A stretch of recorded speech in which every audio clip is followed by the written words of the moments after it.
नमस्कार दोस्तों, nation news India में आपका स्वागत। मैं भारत की राजधानी नई दिल्ली से आज आपके सामने किसानी आंदोलन के बारे में कुछ आपके समक्ष बातें रखने जा रही हूँ। जैसे कि हम सबको पता है कि किसान लगातार 11 महीनों से दिल्ली की समस्त बॉर्डरों पर अपनी मांगों को लेकर शांतिपूर्वक धरना प्रदर्शन कर रहे हैं। किसानों ने केंद्र व राज्य की सरकारों से ऐसा क्या मांग लिया है, ये सोचने वाली बात है कि किसानों ने आखिर केंद्र व राज्य की सरकारों से ऐसा क्या मांग लिया है जो सरकार त्राही कर रही है। लगभग 600 या 650 किसान शहीद हो चुके हैं, पर सरकार के कान पर जूं नहीं रेंग रही है। किसानों ने सरकार को पहले ही सूचना दे रखी है कि सरकार की तरफ से कोई भी प्रोग्राम नहीं होने देगी। इसके बावजूद सरकार अपनी तानाशाही या कह सकते हैं कि हठधर्मी को नहीं छोड़ते हुए किसानों पर लाठीचार्ज कर रही है, जिससे उनकी आंख, नाक व सिर फोड़ रहे हैं। पर फिर भी किसान अपने आंदोलन पर अड़े हुए हैं।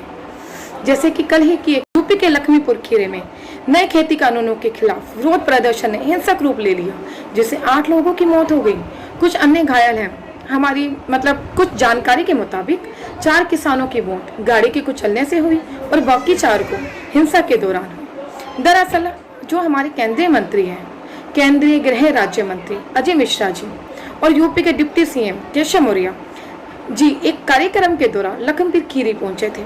जब इसकी जानकारी कुछ किसानों को हुई तो वो हेलीपैड पर पहुंच गए और वहां पर कब्जा कर लिया। आरोप है कि इसी बीच अजय मिश्रा के बेटे राजीव मिश्रा गाड़ियों की काफिले के साथ वहां पहुंचे। कुछ गाड़ियां किसानों को टक्कर मारते हुए निकलने लगी, जिससे 4 लोगों की मौत हो गई। इस घटना के बाद गुस्साए किसानों ने गाड़ियों को आग के हवाले कर दिया। केंद्रीय मंत्री अजय मिश्रा ने कहा कि प्रदर्शन में शामिल कुछ तत्वों ने गाड़ी में बैठे 3 बीजेपी कार्यकर्ताओं और एक ड्राइवर को मार डाला है। कृष्णपाल जी, जो कल घटना हुई है, इस घटना को आप किस तरीके से देखते हैं? कल की घटना नहीं, यूँ कहूँ कि हत्या हुई है। घटना तो होती है, लेकिन घटना के लिए कुछ नहीं कहा जा सकता। ये तो जानबूझ के, स्टीयरिंग भी थी, गाड़ी भी थी, ड्राइवर भी था, ब्रेक भी थे, लेकिन ये जानबूझ के हत्या की गई है।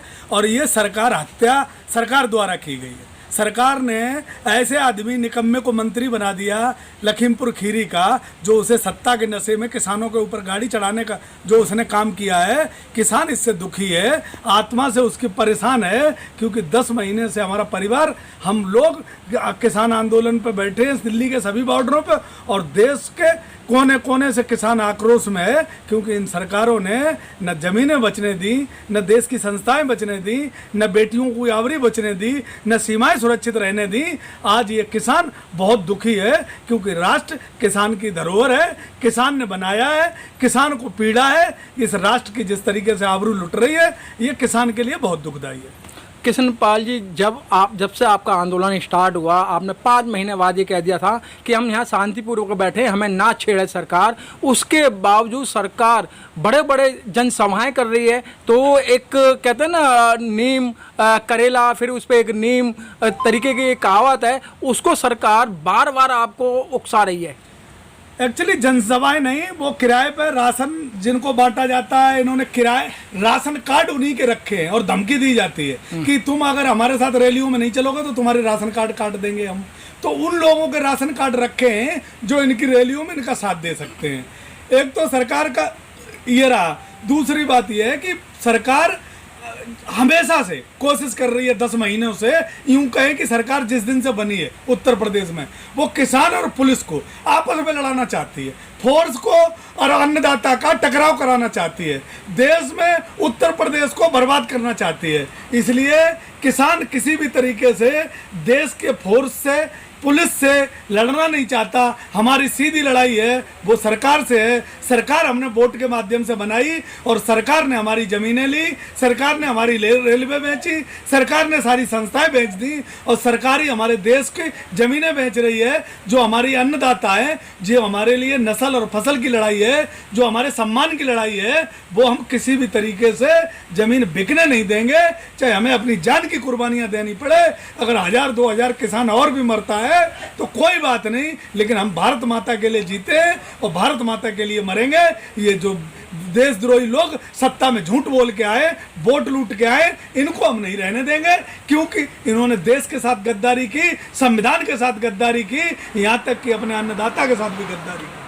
देखने में आया है कि सर वो अभी तक 12 बजे तक कोई एफआईआर नहीं हुई थी, और जब इनके साथ में कोई ऐसी वारदात होती है तुरंत रात को 12 बजे कोर्ट खुलवा लिए जाते हैं, डीएम को बुला लिया जाता है, एसएसपी को बुलवा लिया जाता है, लेकिन किसानों पे गाड़ी चढ़ाई एट ए टाइम। कुछ लोग जो उसमें घायल हुए आज भी हॉस्पिटल में तड़फ रहे हैं, और 2 की तो एट ए टाइम ही मौत हुई, लेकिन उसके बाद भी जो पुलिस है, वहाँ का प्रशासन है, जाँच करने में जुटा हुआ है, उन्हें मौत दिखाई नहीं दे रही है। देखो, उत्तर प्रदेश के इतिहास में जब से उत्तर प्रदेश में बाबा योगी आदित्यनाथ जी की सरकार बनी है, ये हमेशा क्रिमिनल लोगों के साथ खड़े रहे। चाहे वो उन्नाव का कांड हो, चाहे वो हाथरस का कांड हो, चाहे वो लखीमपुर का आज कांड हो, चाहे वो बागपत का कांड हो, बड़ौद का कांड हो, चाहे देश के किसी भी कोने का कांड हो, ये सरकार ने हमेशा उन लोगों का साथ दिया जो क्रिमिनल थे, बलात्कारी थे, आतंकवादी थे, देश को बर्बाद करने वाले थे। ये सरकार भी उन्हीं की मानसिकता की है, इसलिए एफआईआर दर्ज नहीं करेगी। तो किसान आज भी बॉर्डरों पर बैठा है और अपने डंडे झंडे के साथ तैयार है। न कहीं देश चला गया, न कहीं संविधान चला गया, न हमारे हाथों के कई झंडे चले गए। हम कभी भी अपने रण युद्ध में निकल सकते हैं और इस सरकार को हम धूल चटाएंगे, क्योंकि सरकार ने हमारे लोगों के साथ गद्दारी की, हमारे लोगों के ऊपर गाड़ी चढ़ाई। बाबा योगी आदित्यनाथ असफल प्रधानमंत्री है, इस मुख्यमंत्री असफल मुख्यमंत्री है। इस मुख्यमंत्री का नैतिकता के तौर पर रहने का कोई अधिकार नहीं है। इसे तुरंत इस्तीफा देना चाहिए। और देश के कोने कोने से, उत्तर प्रदेश के कोने कोने से ये आवाज उठ रही है कि ये मुख्यमंत्री इस्तीफा दे। अगर अन्नदाता के ऊपर हमला हुआ है तो इस मुख्यमंत्री को तुरंत इस्तीफा देना चाहिए, इसे राष्ट्रपति महोदय को हटाना चाहिए, इसको तुरंत बर्खास्त करना चाहिए।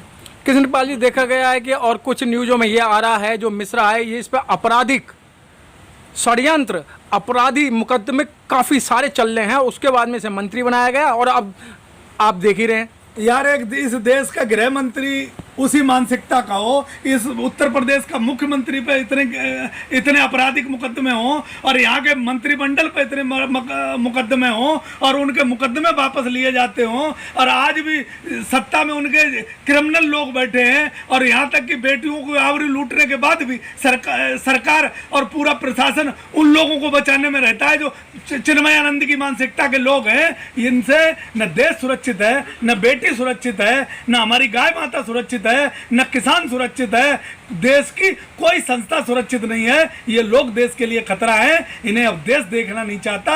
उत्तर प्रदेश के चुनाव का इंतजार कर रहे हैं। हम तो चुनाव आयोग से निवेदन करते हैं कि जल्दी घोषणा करे, वरना कहीं ऐसा ना हो ये आतंकी लोग देश में कहीं ऐसा हमला करवा दें कि अपने किसान को मरवा के, अपने देश की सीमा पर लड़ रहे जवानों को मरवा के, अपनी पुलिस को मरवा के उसका लाभ लेने की कोशिश करें, क्योंकि इनका कोई भरोसा नहीं। ये देश में कभी भी कुछ भी कर सकते हैं। कृष्णपाल जी, जो ये घटना हुई है और जिसको आप तरह से नाम दे रहे हैं, अगर हर एक कोई मतलब जब ऐसी घटना हो जाती है, शांति वो देने के लिए, सांत्वना देने के लिए, एक धैर्य बनाने के लिए हर एक किसी की इच्छा होती है।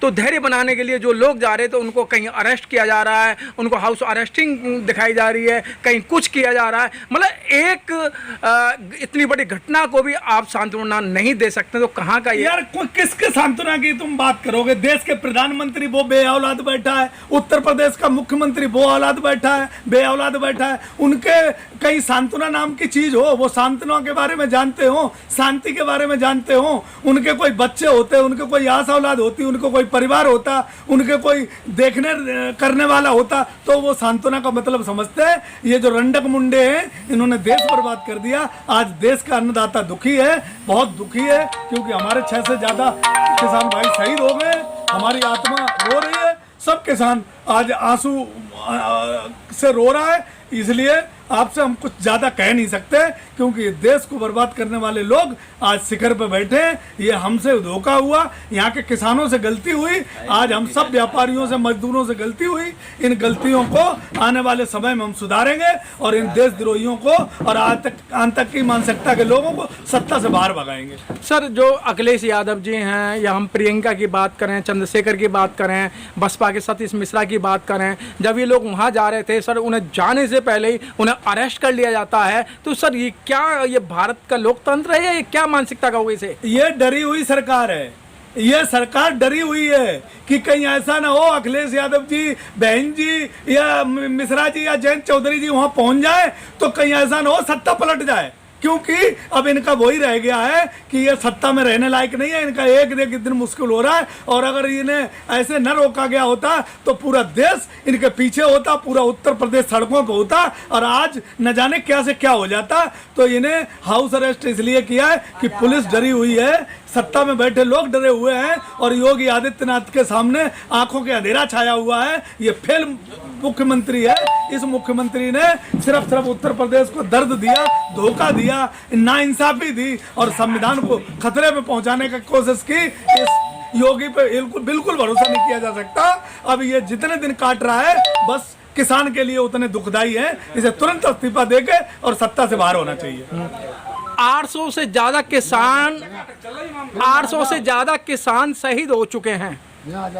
इसी से इनकी मानसिकता का पता चलता है कि 800 से ज्यादा किसान शहीद हो गए। इन लोगों ने एक ट्वीट करके, देश के प्रधानमंत्री ने, ये बेऔलाद प्रधानमंत्री ने ट्वीट करके संवेदना व्यक्त नहीं की। इसीलिए हमें अपने किसानों पे शंका है कि ये किसानों को कभी भी मरवा सकते, देश के जवानों को मरवा सकते, देश में आतंकी हमला करवा सकते सत्ता में आने के लिए। इसलिए इनसे डर है, इसीलिए किसान और पुलिस आपस में टकराना नहीं चाहती। हमारे नेता पूरी तरीके से कोशिश करते रहते हैं कि कोई आपस में ना लड़े, हर हमेशा यही कोशिश जारी रहती है। इसीलिए शांतिपूर्वक 10 महीने से जो धरना प्रदर्शन चल रहा है ऐसे ही चलता रहेगा, क्योंकि ये सरकार धोखेबाज है, अपनी सत्ता में आने के लिए कुछ भी कर सकती है। कुछ नेता हैं और जो मेन स्ट्रीम मीडिया है वो ये कह रहा है बार बार कि सोशल मीडिया जो किसानों को उकसाने की बात कर रहा है, किसानों को झगड़ा कराने की बात कर रहा है। मेन स्ट्रीम मीडिया पे देश का भरोसा नहीं, हमारे देश के नेताओं को भरोसा नहीं, हमारे किसान में संयुक्त मोर्चा को भरोसा नहीं, क्योंकि पहले दिन से जो सत्ता से सवाल करने चाहिए इस मीडिया को, वो मीडिया टिकैत साहब से सवाल करती है। इस मीडिया को लोकतांत्रिक का ज्ञान होना चाहिए, और लोकतंत्र में चौथा स्तंभ जो कहा जाता था वो आज स्तंभ गिरने हो चुका है। इस पे जो है बंदूक का पहरा है। जैसे टिकैत साहब हमारे कहते हैं ये मीडिया स्वतंत्र नहीं है। इस मीडिया के लिए भी लड़ाई हमें लड़नी पड़ेगी और देश की मीडिया स्वतंत्र करानी पड़ेगी, क्योंकि मीडिया पे भी गन का पहरा है, इस पे दौलत का पहरा है। ये मीडिया आजाद करानी पड़ेगी, इसके लिए एक अलग से लड़ाई लड़नी पड़ेगी, क्योंकि मीडिया गुलाम है, मीडिया पर हम भरोसा नहीं कर सकते। इसीलिए हम 10 महीने से अपनी आंदोलन में बैठे, सोशल मीडिया के माध्यम से अपनी बात रख रहे हैं। मीडिया मेरी बात नहीं रखेगी, क्योंकि मीडिया चौथा स्तंभ रहा ही नहीं है। ठीक है, धन्यवाद।